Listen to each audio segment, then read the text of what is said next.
Meus irmãos, a paz do Senhor Jesus, eu quero te convidar neste momento para tomar sua Bíblia, se possível vamos ficar de pé um minuto só, e abri-la em Mateus capítulo 10. Sempre uma grande alegria, um prazer estar na casa do Senhor com os irmãos, né? É um momento especial de Deus para nossas vidas, durante o decorrer de todo dia. Este com certeza é o melhor e o mais importante. Mateus capítulo 10, vamos ler o verso 16. Encontrar, leia comigo. Nosso assunto hoje tem um tema: ovelhas e lobos nos últimos dias. Vamos ler? Eis que vos envio como ovelhas ao meio de lobos. Portanto, sede prudentes como as serpentes e simples como as pombas. Oremos. Eterno Deus, Pai Todo-Poderoso, te adoramos nesta oportunidade. Estamos diante de Ti, Pai, para suplicar a Tua bênção. Vem falar, vem tocar vidas, vem encher corações da Sua imensa graça. Abençoe a todos em nome do Senhor Jesus. Amém. Podeis sentar. E tiver no som, não sei quem está aí, mas faça o favor de fechar para nós todos os microfones, por favor. Deixa só o meu aqui. Ovelhas e lobos nos últimos dias. No ano de 2018, o médico inglês cristão David McRett, com 30 anos de prática na medicina, recusou preencher o formulário de um paciente biologicamente masculino, mas que insistia que deveria ser colocado no formulário sexo feminino.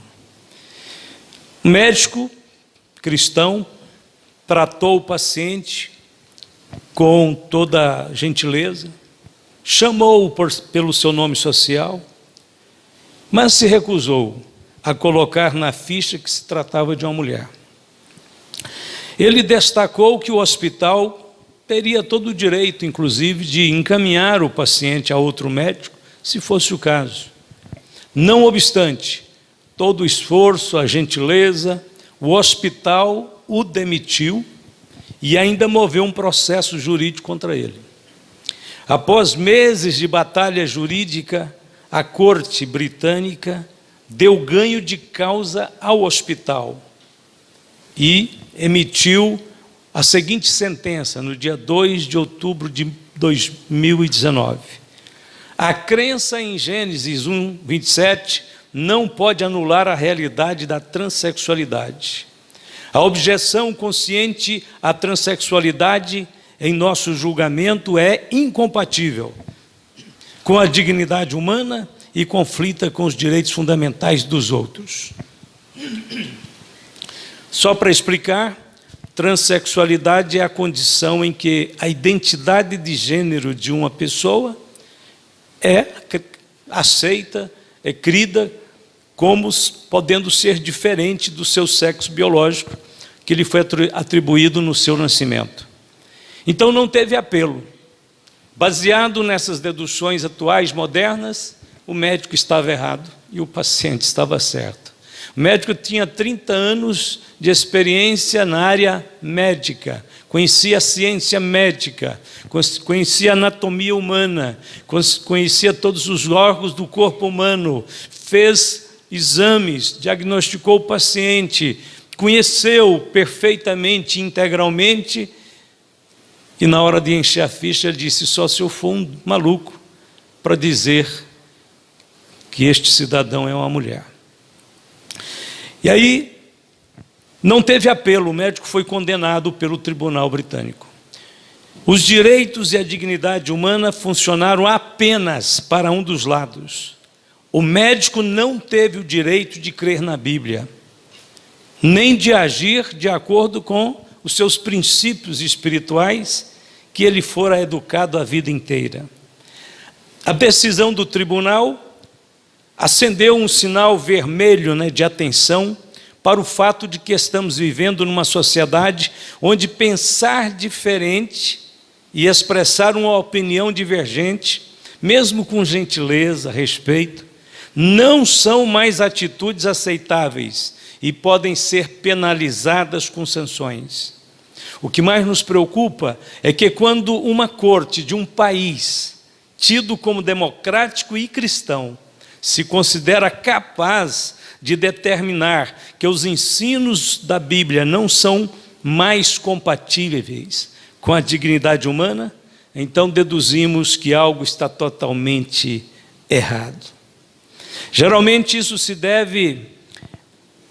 deve levantar questionamentos tanto na área da liberdade da consciência, na liberdade da opinião e na liberdade religiosa. A decisão da Corte Britânica aponta para uma agenda ideológica global que está tomando conta do mundo. Estamos vivendo num tempo em que os valores cristãos são considerados como estorvos.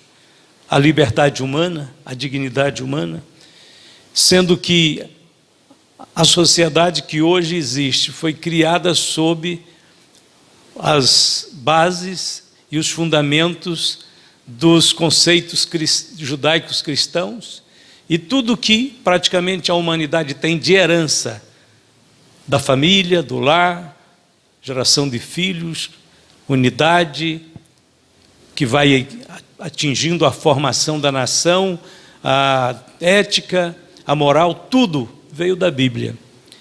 Mas atualmente esses princípios são como estorvos à liberdade, entre aspas, humana, e por isso devem ser descartados.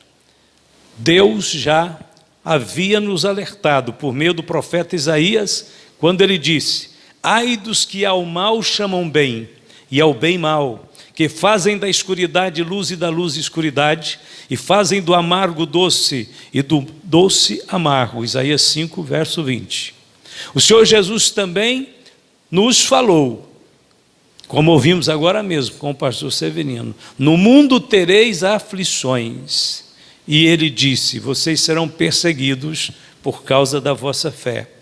Diante desse quadro que estamos vivendo, que o mundo está já tendo como normal, como o normal da vida, o normal dos conceitos, nós temos que nos agarrar com mais força à palavra de Deus, nós temos que nos ater com mais firmeza à palavra de Deus, e é necessário também nós considerarmos as seguintes situações que vamos descrever agora por alguns pontos. Primeira situação que nós devemos estar consolidados nela: a justiça que rejeita a Bíblia como referencial da ética, da moral e da dignidade humana, essa justiça deteriorará. Ela vai descer aos níveis mais baixos da dignidade e da moralidade. É exatamente ao contrário.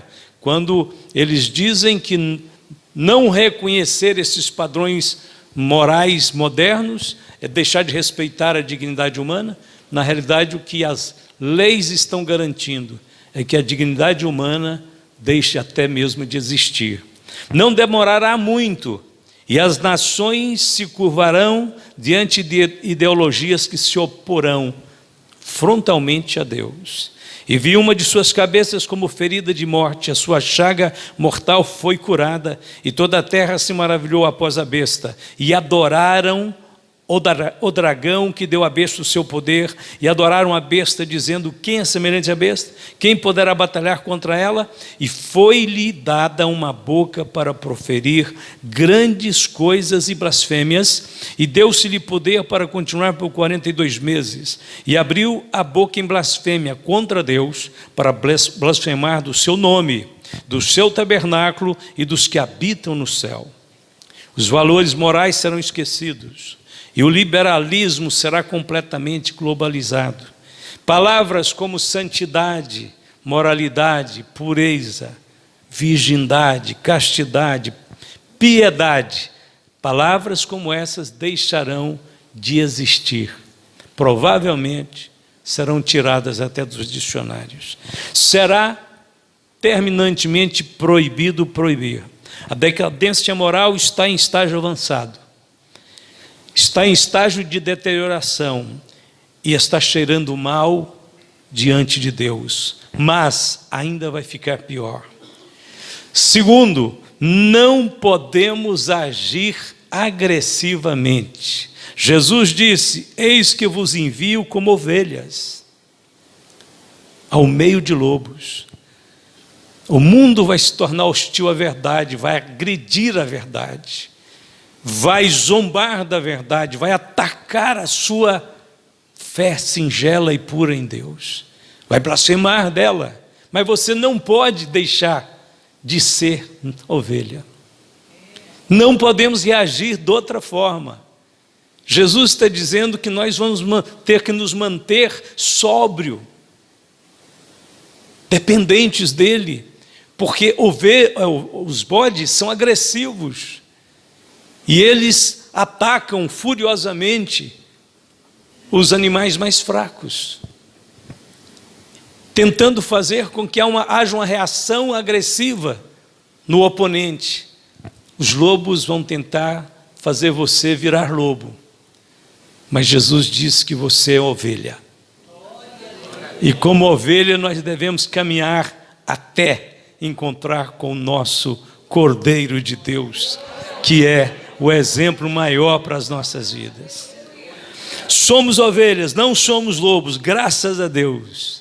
Infelizmente, alguns cristãos defendendo a causa, inclusive correta, por não vigiarem, começam a se tornar tão agressivos quanto os lobos. Aí perde-se a virtude, perde-se o brilho, perde-se a diferença. Cuidado, vamos ter cuidado, porque o inimigo ele quer agir com agressão, agir com ofensas, para tentar nos puxar para o lado dele, que é o lado da vingança, do revide, da maldade, mas nós continuaremos como ovelha. Portanto, aprenda bastante bem como as ovelhas caminham nas trilhas. Elas olham sempre para baixo, não são prepotentes, não são orgulhosas, elas são humildes, elas apenas continuam atentas, sintonizadas com aquele que está guiando elas,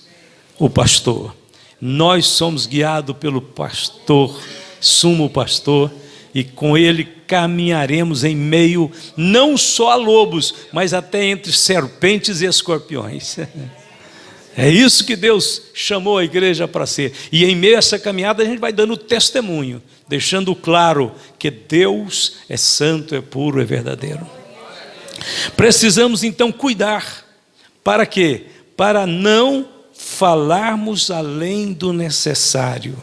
Por isso Jesus disse: sede prudentes como as serpentes e simples como as pombas. Porque não devemos ser descuidados, ficar falando, comentando, discutindo assuntos perto de pessoas que não estão prontas, preparadas para ouvir. Ter cuidado. Quando tiver dois irmãos, quando formos falar de situações deste mundo, das agressões que estão sendo feitas contra a verdade, olhe em redor. Tem gente por toda parte querendo ouvir alguma coisa dos nossos lábios para tentar usar isto para nos condenar, para nos levar para o tribunal, para nos oprimir. Então, muito cuidado. A Bíblia diz que temos que ser prudentes agora, ser simples como as pombas, ficar calado, não responder, não confrontar. Deixe que a sua luz brilhe, muitas vezes silenciosamente. Aliás, este é a grande virtude da luz, para que ela cumpra o seu papel. Ela não precisa de falar nada, só brilhar.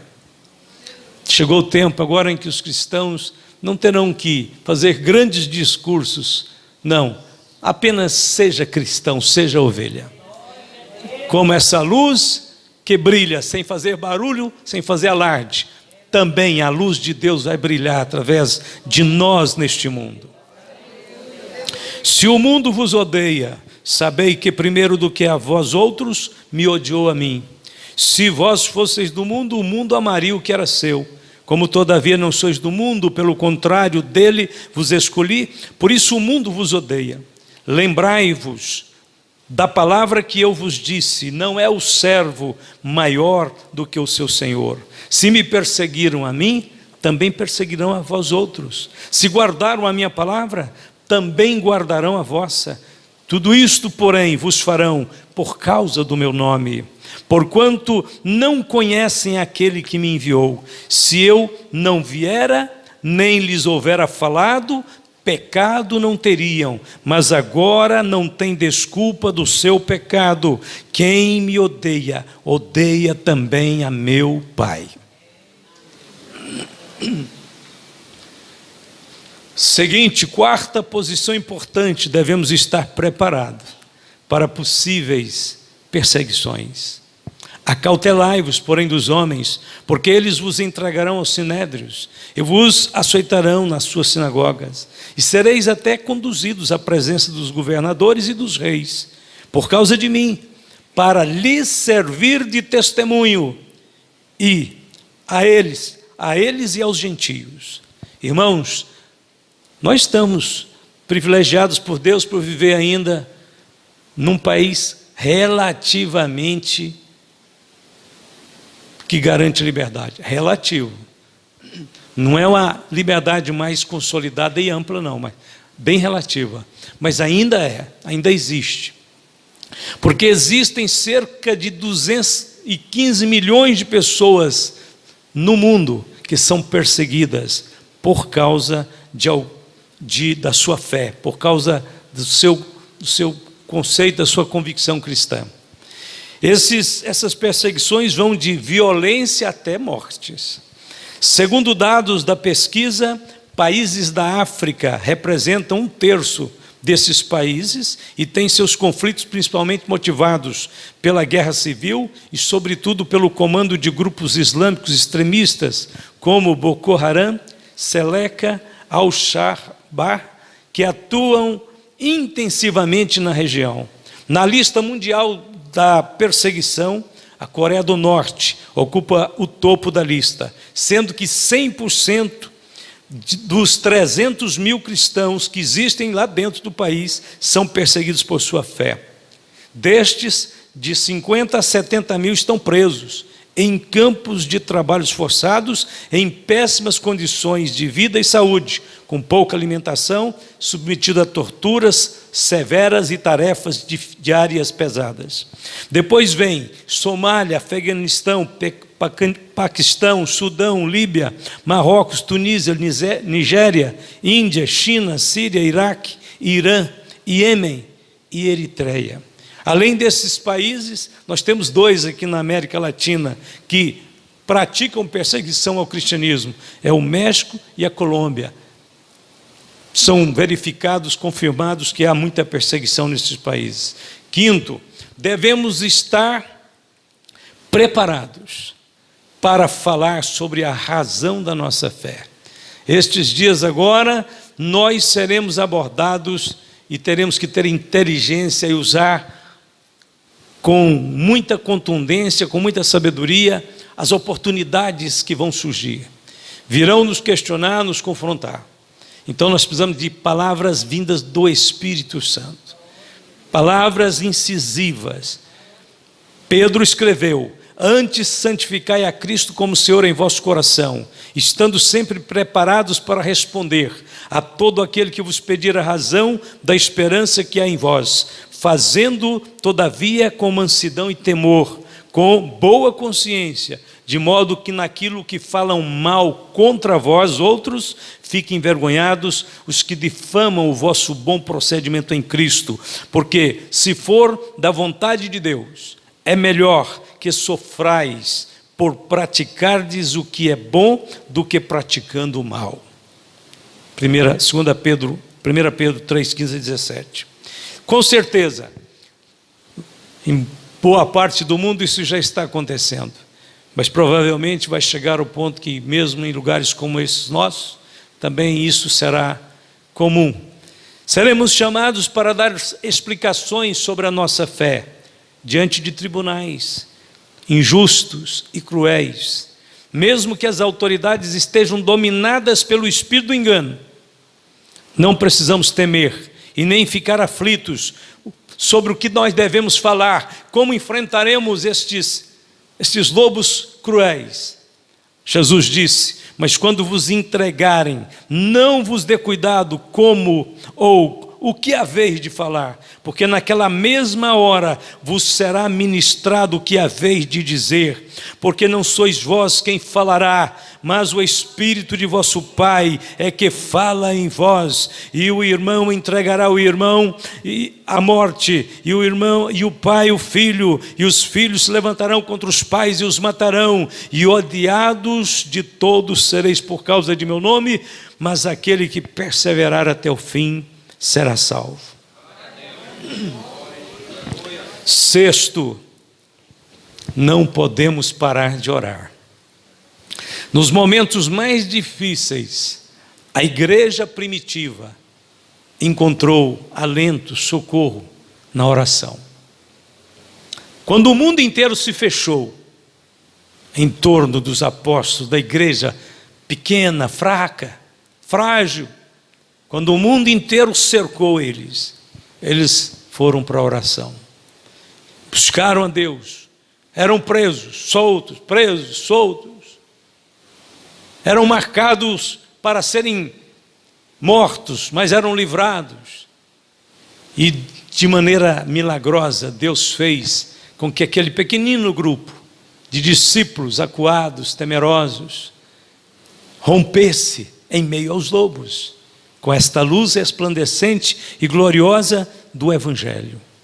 Agora, Senhor, olha para as suas ameaças e concede aos teus servos que anunciem com toda a intrepidez a tua palavra. Enquanto estendes a mão para fazer curas, sinais e prodígios por intermédio do nome de teu santo servo Jesus. Tendo eles orado, tremeu o lugar onde estavam reunidos, todos foram cheios do Espírito Santo e com intrepidez anunciavam a palavra de Deus.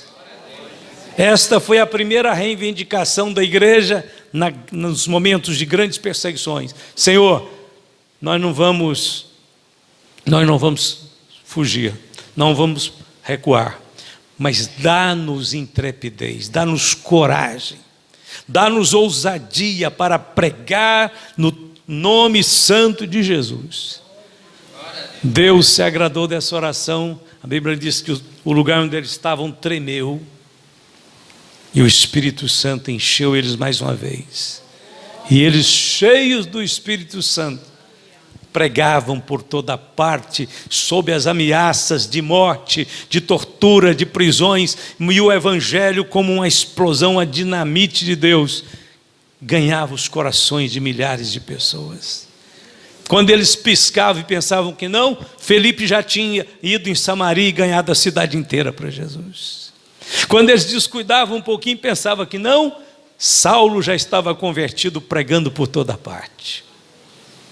Quando eles estavam achando que estava tudo sob controle, lá estava Pedro na casa de Cornélio, entregando a palavra da salvação e vendo o poder do Espírito Santo encher aqueles italianos do Espírito e do poder e da fé em Jesus Cristo. Paulo disse: importa que por muitas tribulações nós entremos no reino de Deus. Segunda reivindicação que a igreja primitiva levou diante de Deus, na hora das perseguições, das lutas, além de buscar e pedir a Deus o poder, o revestimento do alto, eles reivindicaram a vinda do Senhor. Aquele que dá testemunho destas coisas diz: certamente cedo venho. Amém. E aí vem a última oração da igreja: vem, Senhor Jesus. Essa foi a última oração registrada no Apocalipse. Vem, Senhor Jesus. A reivindicação da vinda do Senhor é o mesmo que nós dizemos: venha o teu reino. Jesus tinha ensinado essa oração. Oreis dizendo: venha o teu reino, venha o teu reino. O capítulo 10 de Mateus que nós lemos começa nos primeiros versos, no verso 1. Jesus fazendo uma grande comissão, enviando os apóstolos para pregar o Evangelho por todas as partes de Israel. E junto com a comissão, Jesus dando a eles o poder para curar enfermos, ressuscitar os mortos. E Jesus disse: indo, dizei, é chegado o reino de Deus. Nós temos o reino de Deus em etapas. Primeiro, o reino de Deus chegou até nós na forma da conversão, do convencimento. Nós abraçamos Jesus, então o reino de Deus entrou em nosso coração. Nós fazemos parte do reino. Depois nós temos o reino de Deus entre os homens. O que é o reino de Deus entre os homens? É a igreja. É a igreja que está no meio da sociedade, no meio das pessoas. É o crente que trabalha, que tem que circular no meio da cidade. Ele é o reino de Deus. E depois nós temos o reino de Deus em sua forma completa, em sua forma global. Jesus, na realidade, quando orou pela vinda do reino de Deus, estava pensando, ele tinha em mente o dia em que toda a terra estará debaixo do governo perfeito de Deus. Quando Deus governará este mundo e a iniquidade será banida, a injustiça deixará de existir e céus e terra estarão cheios da glória de Deus, e os filhos de Deus desfrutarão das bênçãos do Senhor. Finalizando, quero dizer o seguinte: o capítulo 10 de Mateus, ele é um capítulo de comissão missionária, é um capítulo que fala então dessa situação global que o mundo iria entrar, mas ele tem um sentido escatológico. Ele disse: vocês vão continuar pregando, mas vocês não vão terminar de percorrer todas as cidades até que o reino de Deus venha. O Senhor está voltando. Não tem mais necessidade de pensar assim, se o evangelho não for para determinado lugar, Jesus não vem até que o evangelho chegue lá. Não, o evangelho já está conhecido em toda a terra. Quando a Bíblia fala a respeito daquela difusão do evangelho, em que a Bíblia diz que este evangelho do reino será pregado em todo o mundo, em testemunha a todas as gentes, então virá o fim. Essa época aí já não é a época da igreja, vai ser a época do reino. A Bíblia diz que o fim é o que vem depois do reino de Cristo. Então, podemos ficar certos o que dependia da divulgação e da pregação do evangelho para Jesus voltar já está cumprido, não tem mais nada para cumprir. Você diz: mas nem todos converteram. Não, mas Jesus não disse que todos iam converter. Jesus não disse, ele disse apenas: o evangelho será anunciado. Aqueles que são de Deus ouvem a palavra de Deus. Pelo contrário, a Bíblia fala que milhares de pessoas adorarão a besta, se maravilharão após ela. Paulo disse: porque não tiveram amor à verdade, Deus enviará a operação do erro, para que creiam a mentira e sejam julgados. Então, louvamos a Deus, porque Deus está tirando ainda deste mundo escuro e tenebroso, Ele ainda está tirando alguns que se tornarão seus filhos e pertencerão à igreja universal que vai morar no céu. Nós estamos aqui cumprindo esse papel de ver esses últimos, essa respiga de pessoas que ainda vão ser recolhidas, trazidas para a igreja. O Senhor prometeu estar conosco todos os dias, até a consumação dos séculos. Então, em meio a qualquer situação, Cristo está bem perto de nós. Cristo está conosco, está no nosso meio. E esta é a garantia de que nós iremos até o fim. O Senhor deixou as seguintes instruções com respeito à sua volta aos últimos dias. 3 parábolas. Não vou falar as parábolas, apenas dizer qual é o sentido principal. A parábola dos 2 servos, em Mateus 24, 45 a 47, 48, Jesus fala dos 2 servos. Esta é a parábola da constância no trabalho. Bem-aventurado aquele servo que o Senhor, quando vier, achar servindo assim. Em verdade vos digo que o porá sobre todos os seus bens. Segunda parábola das 10 virgens, fala da provisão do Espírito. Mas as prudentes levaram azeite em suas vasilhas, com as suas lâmpadas. Aqui nós sabemos que Jesus está falando da vida interior, da nossa vida com Deus, que está ligada ao ministério do Espírito Santo. Jesus disse: o Espírito Santo estará convosco e em vós. E a Bíblia diz que é Ele quem nos entregará para Cristo no arrebatamento. E por fim, a parábola dos talentos, onde Jesus fala da importância de nos mantermos fiéis àquilo que Deus está colocando em nossas mãos na sua casa. Fidelidade no trabalho. Bem-estar, bom e fiel servo. Sobre o pouco foste fiel, sobre muito te colocarei. Entra no gozo do teu Senhor. Então agora não é hora de medir quantidade de serviço, mas fidelidade ao que você está fazendo. Pode ser pouco. Jesus falou aqui: bom estar, servo bom e fiel. Foste fiel no pouco. Então ele não deixou de ver a importância da fidelidade. Não foi na quantidade, foi na constância, na dedicação, né? Então, ser fiel. O que eu estou fazendo para Deus? Qual é a minha atribuição dentro do reino de Deus? Em que eu estou contribuindo na casa do Senhor?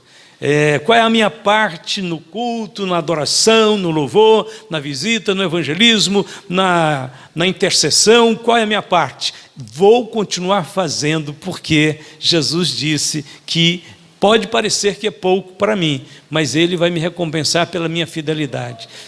Foste fiel no pouco, sobre muito te colocarei. Glória seja dada a Deus. Por fim, para encerrarmos, nós não estamos falando disso para causar nenhum tremor em ninguém. Esse é o mundo em que foi reservado para nós vivermos antes da volta de Cristo. A gente falava sempre sobre a volta de Cristo, converti há 40 anos, mais de 40 anos atrás, então a expectativa gloriosa da volta de Cristo, com certeza, né, sempre foi uma fonte de alegria, de empolgação, mas a gente nunca pensava, nunca considerava que antes do arrebatamento nós teríamos o chamado princípio de dores. E aí você diz: e quando ele chega, pastor? Ele já chegou, já faz tempo. Nós já estávamos passando por ele. O princípio de dores. Não é a grande tribulação? Não. A grande tribulação será global. Deus não vai permitir que ela chegue até que a gente saia. Porque não cabe duas coisas no mesmo lugar. Não cabe o ministério do Espírito Santo habitando na igreja com a ação do anticristo. De jeito nenhum. O anticristo está rondando a casa, está circundando a terra, mas ele não entra do jeito que ele gostaria. Ele faz as bramuras dele nas periferias, nas margens. Mas ele não entra para governar, para ser o ditador. Agora, quando Jesus tirar a igreja, o Espírito Santo, junto com a igreja, afasta. E aí deixa o caminho aberto. E Deus então começa o seu trabalho de limpeza e de reconquista da terra, que só está faltando redimir essa terra mesmo. O nosso corpo também, é claro, que ele vai ser redimido na transformação gloriosa, né? Por enquanto o corpo ainda é fraco, o corpo ainda envelhece, morre ainda, fica doente. Então, a redenção já foi paga, mas ainda não foi efetivada no corpo e nem na terra, só na alma. Nossa alma já foi salva, nosso corpo vai ser transformado e a terra vai ser redimida. Haverá novos céus e nova terra. E aí o portal da eternidade fica aberto e nós entramos nele. E o perfeito estado eterno, glorioso, tem início para nunca mais acabar. Vamos ficar de pé nesse instante. Eterno Pai Celestial, Deus único e verdadeiro, santo e excelso, nós te adoramos, Pai, nós te glorificamos pela sua santa palavra, pelo Espírito Santo de Deus que veio, está conosco, está operando em nossas vidas, pela a sua bênção, Senhor, em nos tornar, Senhor, cheios de fé, em nos fazer, Senhor, firmes no caminhar, em nos encher do Teu Espírito, em nos capacitar para tarefas grandiosas. Meu Deus, a Tua igreja, Teu povo na terra, Senhor, que a mão do Senhor esteja sobre a Tua herança, as ovelhas do Senhor, que caminham, Senhor, confiadamente no Senhor. Tu és o nosso auxílio, refúgio e fortaleza, nosso escudo é o Senhor. Bendito seja Deus, te adoraremos e te louvaremos continuamente, Senhor. Conta conosco, o Senhor vai ouvir sempre a nossa adoração, nossa gratidão. O Senhor vai estar sempre contemplando estas ovelhas na tua casa, te servindo. Bendito seja o nome do nosso Deus eternamente. Amém. Todos podem dizer amém? Amém. Sentem um minuto, Deus abençoe.